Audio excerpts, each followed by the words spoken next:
A ver, para un poquito que estas cosas son complicadas. El operador me dejó solo hoy, así que ahí está. Bueno, ahí te pongo en pantalla, Bruno. Buen día, ¿cómo te va? Muy bien, acá terminando el año, Vos sabés que lo más bien. ahí está, ahora te escucho bien. Estaba leyendo un titular de Subrayado allí, como para hacer de disparador de la charla, que decía que a finales de una nota que te hizo Subrayado, donde decís que a finales de 2024 el salario real estará igual o un poco por encima de 2019. Esto, que es el titular de algo que tú dijiste y ahora seguramente te vas a explayar y lo vamos a comentar, tiene que ver con una cuestión real que me pasa a mí, me está pasando a mí cuando voy al almacén.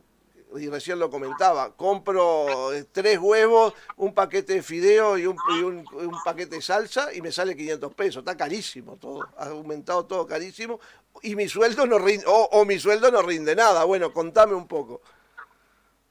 Sí, eso tiene varias aristas para entrarle a esa cuestión. Una tiene que ver con que cuando hablamos del salario real así a secas, nos referimos al promedio, ¿sí? Que se mide por el índice medio de salarios, que es un indicador oficial, que no refleja necesariamente la realidad de todos y cada uno de los uruguayos. Es un promedio que, como todo promedio, puede estar, digamos, escondiendo disparidades que existen efectivamente en los niveles y las trayectorias salariales de las personas. Entonces, nosotros lo que decimos es que objetivamente, hacia finales de esta administración, el salario real promedio, o sea, el poder de compra promedio de un trabajador uruguayo va a estar más o menos en el mismo nivel o incluso quizá un 1% por encima de lo que estaba en el año 2019.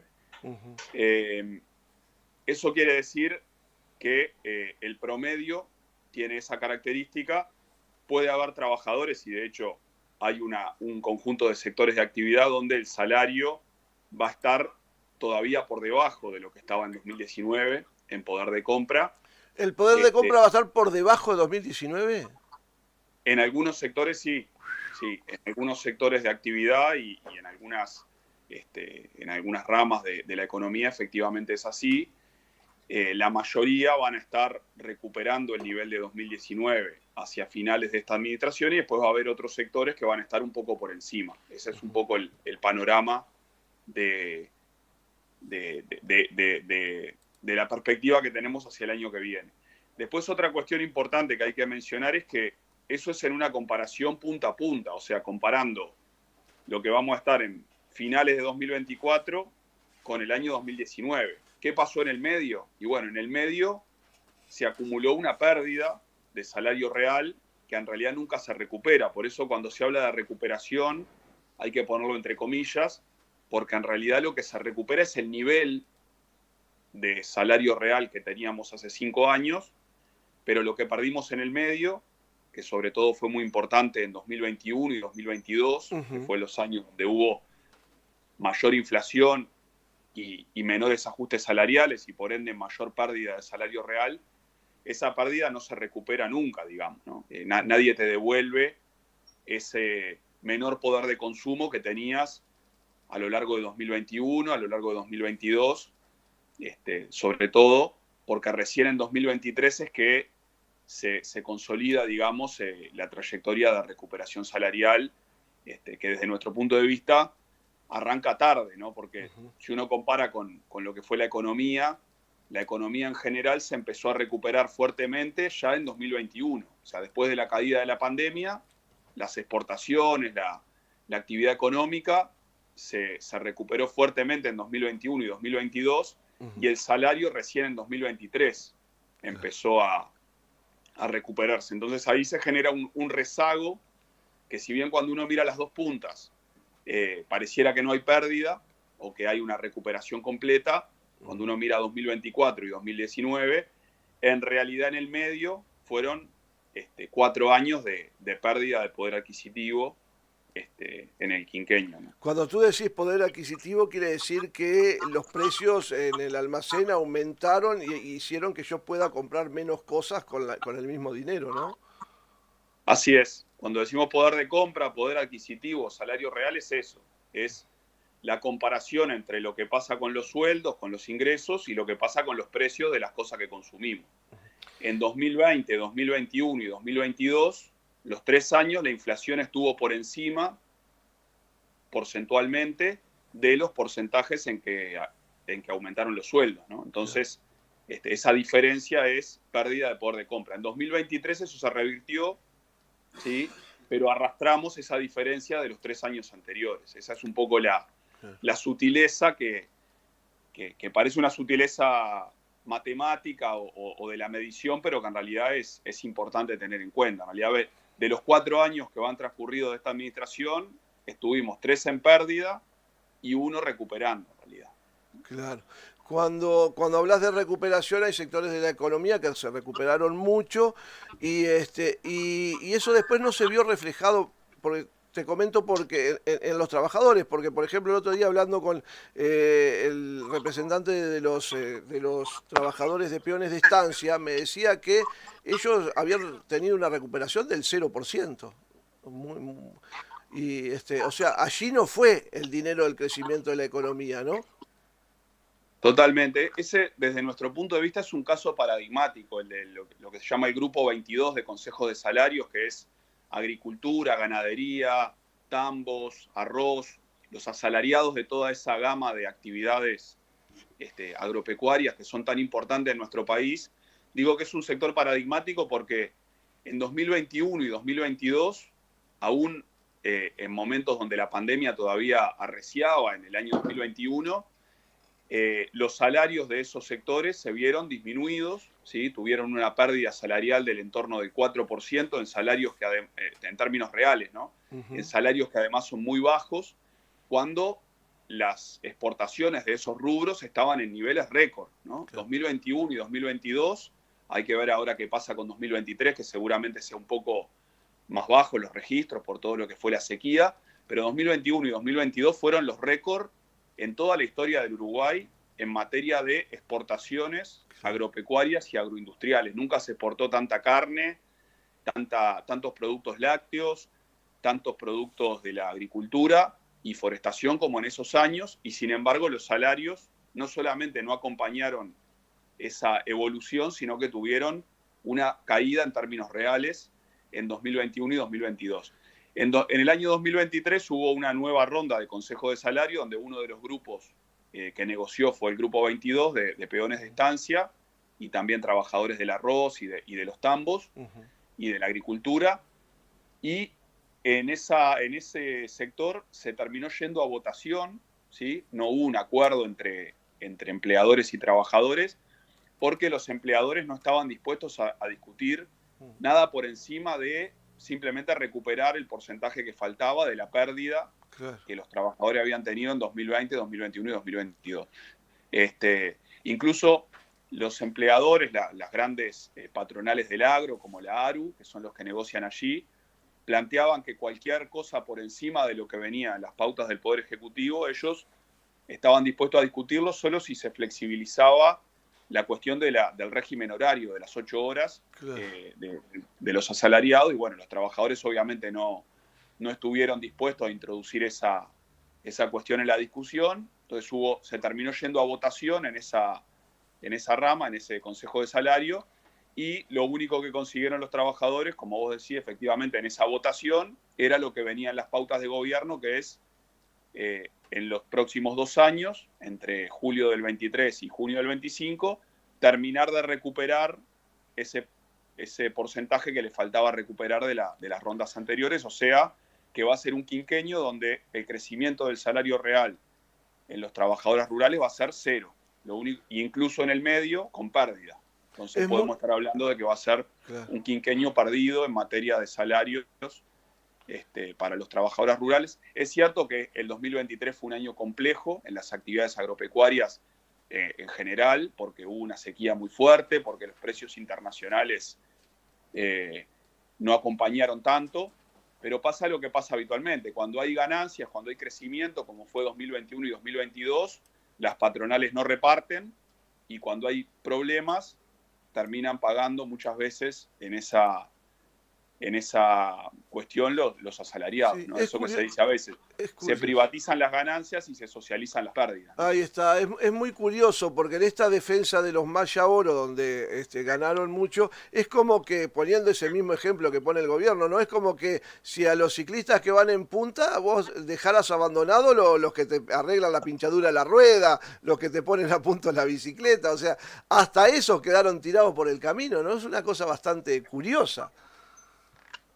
Sí, es una vieja discusión de la teoría del derrame, Mm. la teoría liberal de la economía, que ahora tiene esta nueva denominación en Uruguay, en esa frase del presidente de los Maya Oro, que todos entendemos porque el ciclismo es un deporte muy, muy extendido en este país, pero bueno, la base es esa, ¿no? Es que le tiene que ir muy bien a los que están ya muy bien o ya más adelante para que arrastren a los que estamos un poco más atrás. Y eso, bueno, si bien puede tener una pequeña parte que es cierta, o sea, es importante que los empresarios inviertan para generar empleo, para generar actividad económica y que eso permita crecimiento de la economía para generar un reparto.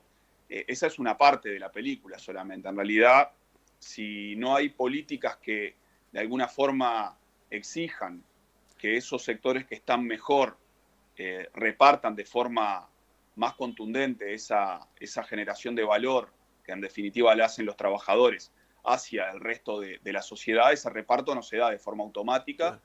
Y bueno, ese reparto se tiene que dar por la vía de los consejos de salario, con una política salarial que privilegie que cuando crece la economía el salario tiene que crecer y no solamente ajustarse a la baja cuando la economía está en problemas. Tiene que haber más políticas públicas que desarrollen más y mejores servicios públicos, que en definitiva son los que usamos los trabajadores, la educación pública, la salud pública, las políticas de vivienda. Y bueno, eso no se hace, no se desarrolla de forma automática. Sí, Si totalmente. esperamos que eso sea automáticamente, lo que vamos a tener es más concentración de la riqueza y no menos, ¿no?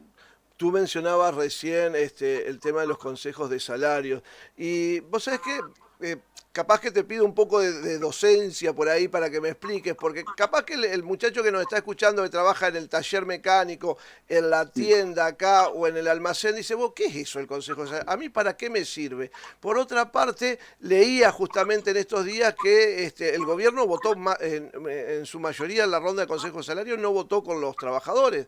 ¿Cómo es esto? Explícame un poco, Bruno, si no te molesto.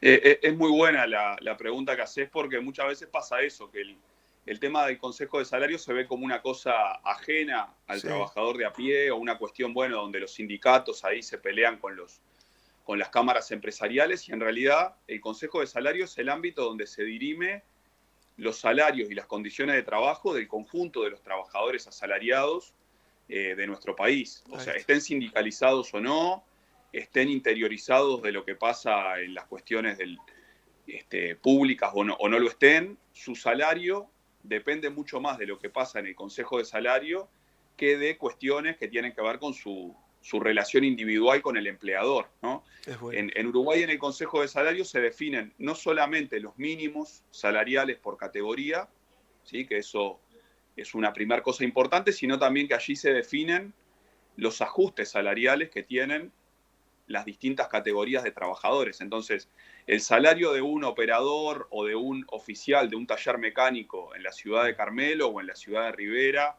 o en un pueblo cualquiera del interior y también en Montevideo se define en lo que pasa en el consejo de salario de esa rama de actividad, más allá de que después el trabajador en su relación de trabajo particular puede definir, por ejemplo, tener un salario más alto Claro.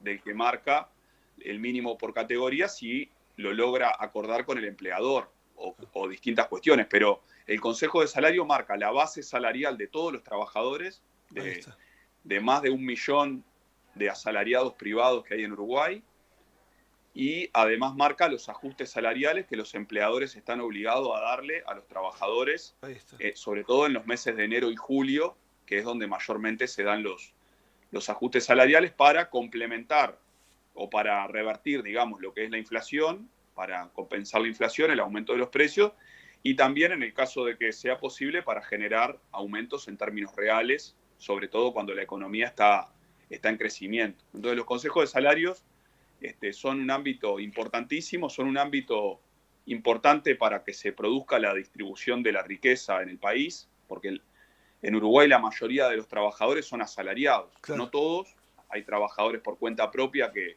ahí su ingreso no se dirime en los consejos de salario de forma directa, pero la enorme mayoría de los trabajadores son asalariados y por ende su salario se define en los consejos de salario. Y en el caso de los pequeños comerciantes, de los pequeños empresarios, si bien su ingreso no se define directamente en el consejo de salario, indirectamente les resulta muy importante lo que pasa allí, porque esos sectores de pequeños y medianos empresarios, productores, venden lo que producen, ya sea bienes o servicios, en el mercado interno. Entonces necesitan que los asalariados tengan un salario acorde, en crecimiento, para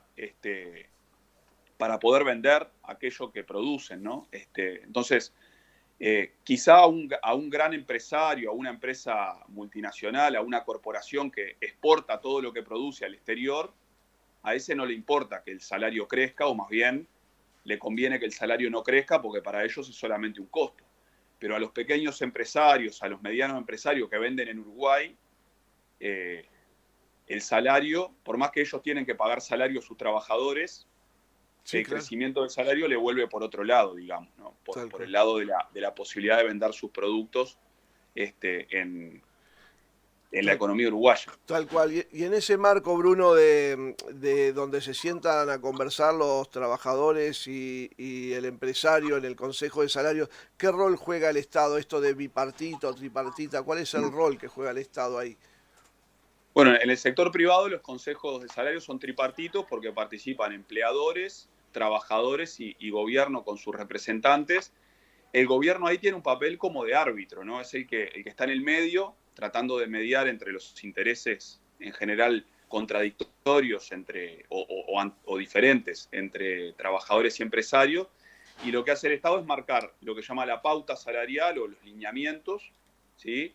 Y después cuando no hay acuerdo de partes, que es lo más deseable, y en realidad es lo que ocurre en la mayoría de las veces, cuando no hay acuerdo de partes, lo que hace el Estado es, el gobierno, proponer una fórmula de votación, que un poco lo que pasó en esta ronda y también en la ronda anterior, en la 9ª, es que la mayoría de las veces que el Estado propuso una fórmula de votación, terminó votando con los empleadores y casi ninguna vez la votación fue con los trabajadores. O sea, esas pautas que tenía el gobierno para orientar la negociación y para ir a votar cuando fuera necesario, estaban más cerca, digamos, de lo que pensaban los empresarios que de lo que pensaban los trabajadores en términos generales, más allá de que alguna vez pasó que los trabajadores fueron los que votaron a favor, pero fueron contadas veces, ¿sí?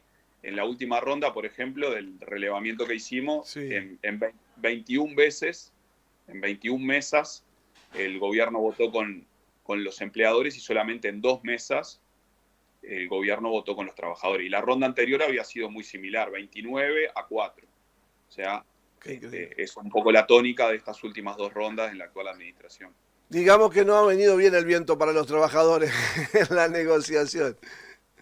Exactamente, ese podría ser el resumen, más allá de que muchas veces, y en la mayoría de las veces se termina llegando a acuerdo, porque los propios trabajadores saben que no les conviene ir a una votación, porque la votación es, como se dice en la jerga, las pautas peladas, no solamente la pauta del gobierno, que en general es muy magro lo que viene allí, y los trabajadores tratan de negociar algún acuerdo con algún componente que sea un poquito más que las pautas, y los empleadores en general están dispuestos a dar un poquito más porque también les garantiza tener un convenio que les garantiza cierta paz durante 1 año, 2 años en materia de las relaciones laborales. Pero bueno, cuando hubo votación quedó bastante explícito que los empleadores votaron mayormente con el Poder Ejecutivo y los trabajadores quedaron en minoría, ¿no? Bruno, para redondear la charla y terminando con lo que comenzamos, quiere decir que en cuanto al poder de compra, yo voy a ir al almacén durante 2024 con mi salario de 2019 a comprar productos con precios de 2024. Quiere decir que vas a poder comprar, en la mayoría de los casos, más o menos lo mismo que comprabas en 2019, nadie te devuelve lo que perdiste en 2021, 2022, y eso es en promedio. En realidad hay muchos trabajadores que todavía van a estar por debajo, y sobre todo los sectores más afectados por lo que fue la pandemia, algunos servicios, hotelería, gastronomía, están todavía bastante por debajo. Recién en 2026 van a estar recuperando el salario que tenían en 2019. Y en el caso de la mayoría de los sectores, recién en 2024 van a estar terminando de recuperar ese nivel que tenían en 2019 en cuanto al poder de compra. Y bueno, y hay algunos trabajadores, sobre todo en aquellos sectores que hay sindicatos fuertes, como algunos sectores de la industria, en el caso de la construcción, por ejemplo, que van a tener un salario un poco por encima del que tenían en 2019, pero bueno, viniendo de 2 o 3 años de pérdida, ¿no? O sea, va a ser como esa la lógica que tenemos que ver, ¿no? Si miramos solamente 2024, seguramente el salario no esté tan mal, ¿no? Está más o menos como en 2019. Ahora, si miramos el quinquenio, fueron más los momentos en que estuvimos abajo que los que vamos a estar equiparando el nivel anterior, ¿no? Y sobre todo teniendo en cuenta que hubo sectores de la economía que crecieron mucho, entonces queda ese gusto un poco. Y yo digo, bueno, al cabo de 5 años, que nos dijeron que iban a ser los mejores de nuestras vidas, estoy más o menos igual que al principio, y veo que hay sectores de la economía que el crecimiento de la producción, de las ventas fue muy importante, queda como ese gusto a poco de que faltó repartir un poco más, ¿no? Muy instructiva la charla, el economista Bruno Giometti aquí en el Eco TV Radio. Muchísimas gracias por tu tiempo. No sé si querés agregar algo más, pero estamos a la orden. Que tengas muy feliz inicio de 2024, Bruno. Bueno, buen inicio de año para ti, para toda la audiencia, y nos estaremos hablando dentro de poco. Ahí está, conversaremos el año que viene. Va a haber mucho para charlar el año que viene, ¿no? De economía.